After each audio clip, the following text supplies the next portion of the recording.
আসসালামু আলাইকুম ভাই বোনেরা, আপনারা সবাই কেমন আছেন? আপনাদের দোয়ায় আল্লাহর অশেষ রহমতে ভালো আছি। তো আমার আম্মু যেদিন ছিল সেদিন আমি তালের শাঁসটা জাল দিয়ে নিছি, সেটা আপনাদের সাথে শেয়ার করলাম। আমার আম্মু গ্রাম থেকে নিয়ে আছে, সেটা ফ্রিজে রাখছিল।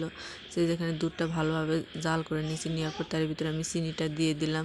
চিনি দিছি, সাদা এলাচ, দারচিনি আর যেখানে নারকেল কোড়ানো দিয়ে দিলাম। অবশ্যই দুধটা ভালো করে ঘন করে জাল দিয়ে নিতে হবে। নেওয়ার পরে তারপরে এই যে এগুলো দেওয়ার পরে আমি তালের শাঁসটাও এর ভিতর দিয়ে দিব। আপনারা কি কখনো খেয়েছেন কিনা? যারা গ্রামে থাকে তারা জানে যে এটা কি মজা, আর কখনো খেয়েছেন কিনা কমেন্টে বলে যাবেন। এটা কিন্তু অনেক মজা হয়। ভালো করে সিদ্ধ করে নিতে হবে, ভালো করে 20-30 মিনিটের মতো ফুটাই নিছি। নেওয়ার পরে এই যে ঢেলে নিছি, ঘন করে নিছি। এই দেখেন, খেতে কিন্তু অসম্ভব মজা। যারা গ্রামে থাকে কখনো খেয়েছে কিনা অবশ্যই কমেন্টে বলে, যারা গ্রামে থাকে তারা জানে যে এটা এত অসম্ভব মজা। যদি ভালো লেগে থাকে লাইক কমেন্ট শেয়ার করে পাশে থাকবেন, আর একবার হলেও ট্রাই করে দেখবেন।